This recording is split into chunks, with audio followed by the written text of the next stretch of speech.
Welcome to Wind Chime Storytime. I'm David. And I'm Reese. Today we are reading Alice in Wonderland by Lewis Carroll. Let's join Alice as she tries to find a way to fit through the small door. What a curious feeling, said Alice. I must be shutting up like a telescope. And so it was indeed.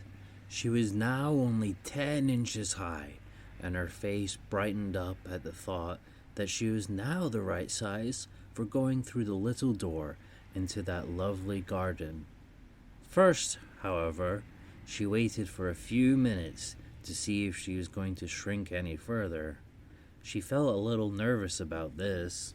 For it might end, you know, said Alice to herself, in my going out altogether like a candle. I wonder what I should be like then. And she tried to fancy what the flame of a candle is like after the candle is blown out, for she could not remember ever having seen such a thing. After a while, finding that nothing more happened, she decided on going into the garden at once. But, alas for poor Alice, when she got to the door, she found she had forgotten the little golden key, and when she went back to the table for it, she found she could not possibly reach it. She could see it quite plainly through the glass, and she tried her best to climb up one of the legs of the table, but it was too slippery. And when she had tired herself out with trying, the poor little thing sat down and cried. Come, there's no use for crying like that, said Alice to herself rather sharply. I advise you, leave off this minute. She generally gave herself very good advice, though she very seldom followed it, and sometimes she scolded herself so severely as to bring tears into her eyes. And once she remembered trying to box her own ears for having cheated herself in a game of croquet she was playing against herself. For this curious child was very fond of pretending to be two people. But there's no use now, thought poor Alice, to pretend to be two people. Why, there's hardly enough of me left to make one respectable person. Soon her eye fell on a little glass box that was lying under the table. She opened it and found in it a very small cake, on which the words, "Eat me," were beautifully marked in currants. Well, I'll eat it, said Alice. And if it makes me grow larger, I can reach the key. And if it makes me grow smaller, I can creep under the door. So either way, I'll get into the garden, and I don't care which happens. She ate a little bit and said anxiously to herself, Which way? Which way? Holding her hand on the top of her head to feel which way it was growing, and she was quite surprised to find that she remained the same size. To be sure, this generally happens when one eats cake. But Alice had got so much into the way of expecting nothing but out-of-the-way things to happen that it seemed quite dull and stupid for life to go in the common way. So she set to work and very soon finished off the cake. Chapter 2. The Pool of Tears. Curiouser and curiouser, cried Alice. She was so much surprised that for the moment she quite forgot how to speak good English. Now I'm opening out like the largest telescope that ever was. Goodbye, feet. For when she looked down at her feet, they seemed to be almost out of sight. They were getting so far off. Oh, my poor little feet. I wonder who will put on your shoes and stockings for you now, dears. I'm sure I shan't be able. I shall be a great deal too far off to trouble myself about you. You must manage the best way you can. But I must be kind to them, thought Alice. Or perhaps they won't walk the way I want to go.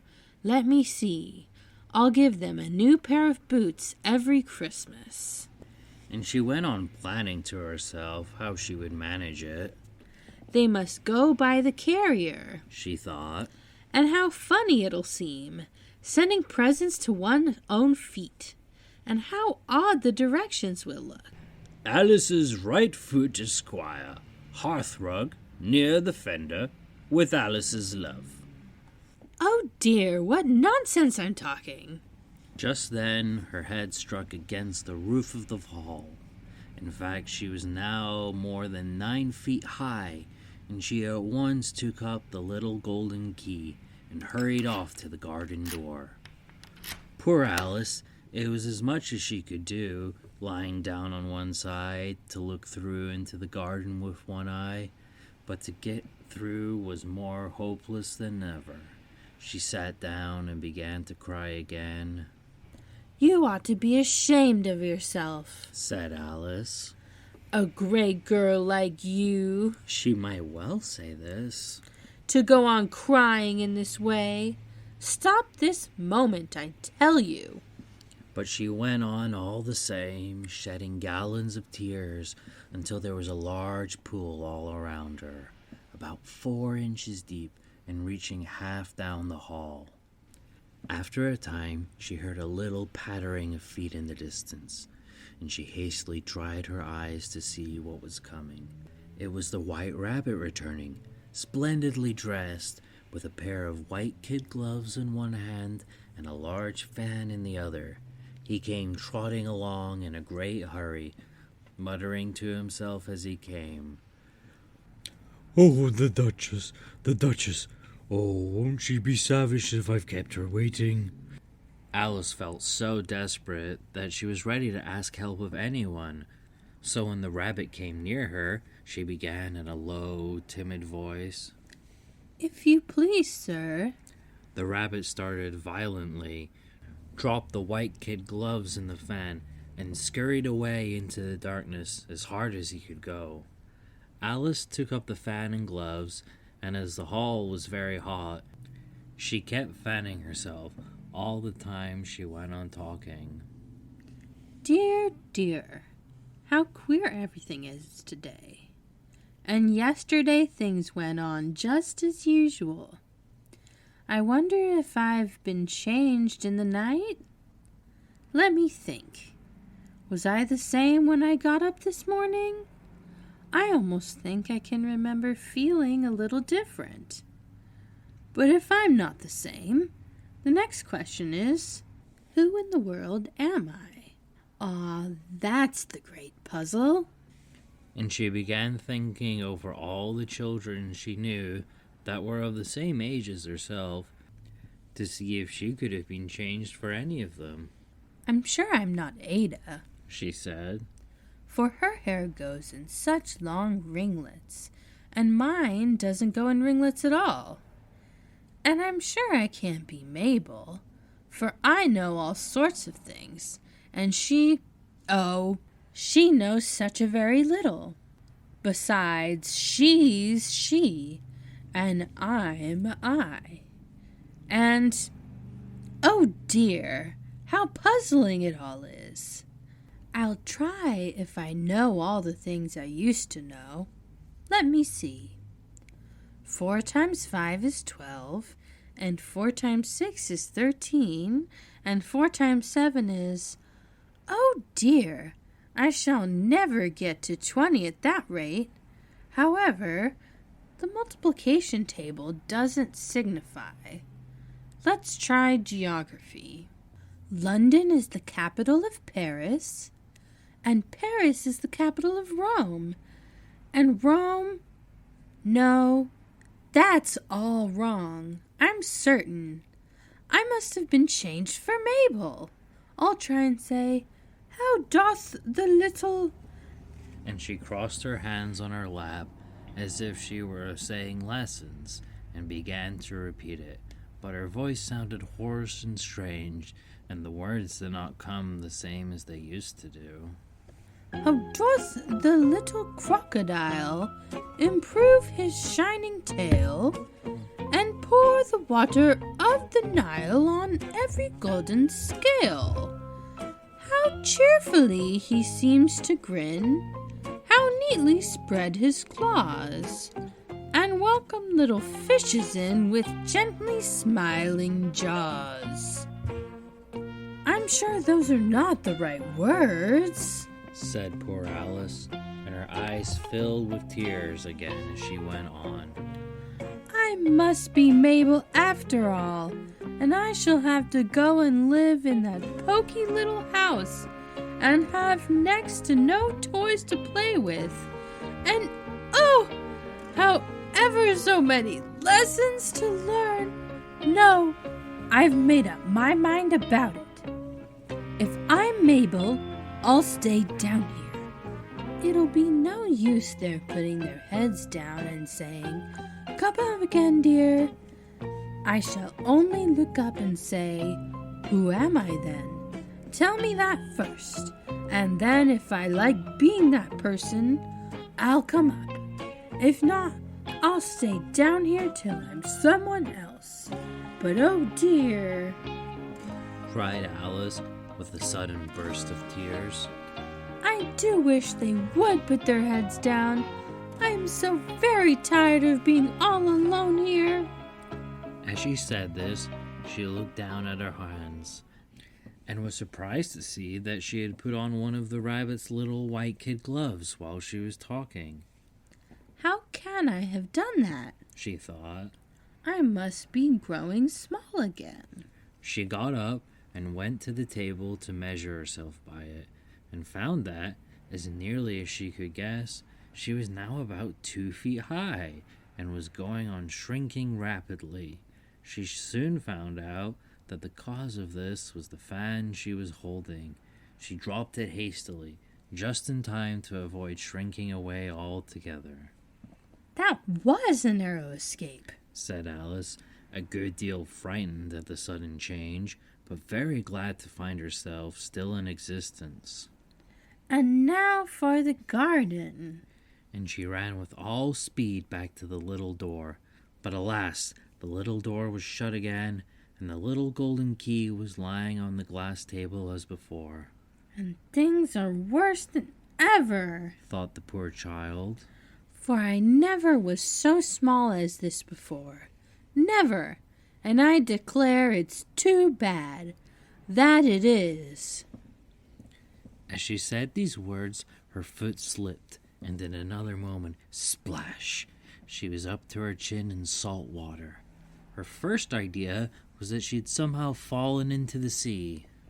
"And in that case, I can go back by railway," she said to herself.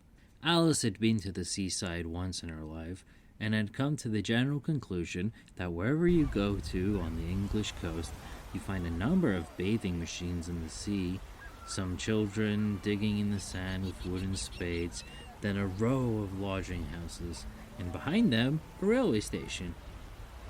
However, she soon made out that she was in the pool of tears which she had wept when she was 9 feet high.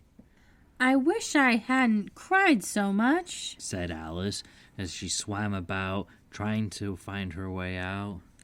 "I shall be punished for it now, I suppose, by being drowned in my own tears. That will be a queer thing, to be sure. However, everything is queer today." Just then, she heard something splashing about in the pool a little way off, and she swam nearer to make out what it was. First she thought it must be a walrus or a hippopotamus, but then she remembered how small she was now, and she soon made out that it was only a mouse that had slipped in like herself. "Would it be of any use now," thought Alice, "to speak to this mouse? Everything is so out of the way down here that I should think very likely it can talk, or at any rate, there's no harm in trying." So she began. "Oh, mouse, do you know the way out of this pool? I am very tired of swimming about here.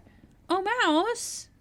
Alice thought this must be the right way of speaking to a mouse.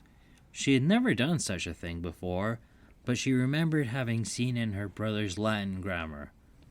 "A mouse of a mouse, to a mouse, oh, mouse."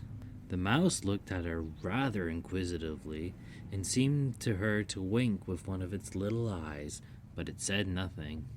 Perhaps it doesn't understand English, thought Alice. I dare say it's a French mouse. Come over with William the Conqueror.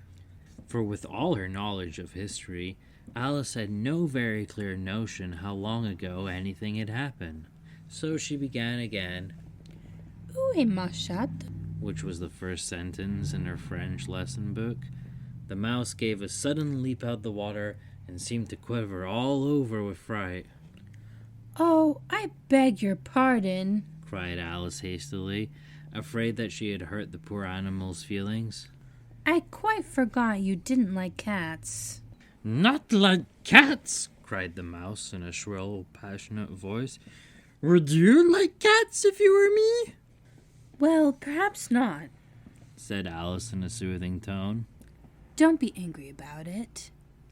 And yet I wish I could show you our cat Dinah. I think you'd take a fancy to cats if you could only see her. She is such a dear, quiet thing. Alice went on, half to herself as she swam lazily about in the pool.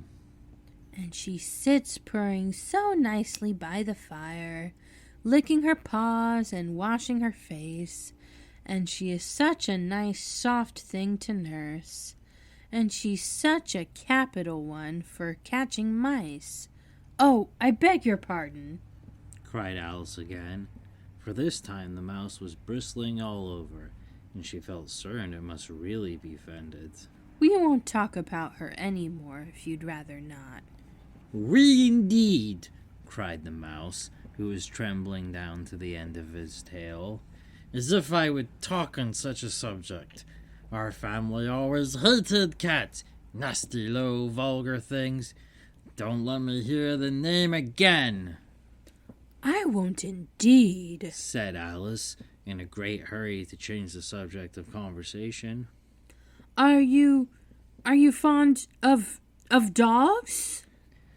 The mouse did not answer, so Alice went on eagerly. There is such a nice little dog near our house I should like to show you. A little bright-eyed terrier, you know, with, such long curly brown hair. And it'd fetch things when you throw them, and it'd sit up and beg for its dinner, and all sorts of things. I can't remember half of them. And it belongs to a farmer, you know, and he says it's so useful. It's worth £100. He says it kills all the rats, and oh dear, cried Alice in a sorrowful tone. I'm afraid I've offended it again. For the mouse was swimming away from her as hard as it could go, and making quite a commotion in the pool as it went. So she called softly after it. Mouse dear, do come back again. And we won't talk about cats or dogs either if you don't like them. When the mouse heard this, it turned around and swam slowly back to her. Its face was quite pale, with passion, Alice thought, and it said in a low, trembling voice, Let us go to the shore, and I shall tell you my history, and you'll understand why it is I hate cats and dogs. It was high time to go, for the pool was getting quite crowded with the birds and animals that had fallen into it. There were a duck and a dodo, a lory and an eaglet, and several other curious creatures. Alice led the way, and the whole party swam to shore. Thanks for listening to Wind Chime Storytime. Have a pleasant day. And the next adventure's on the way. Bye. Bye.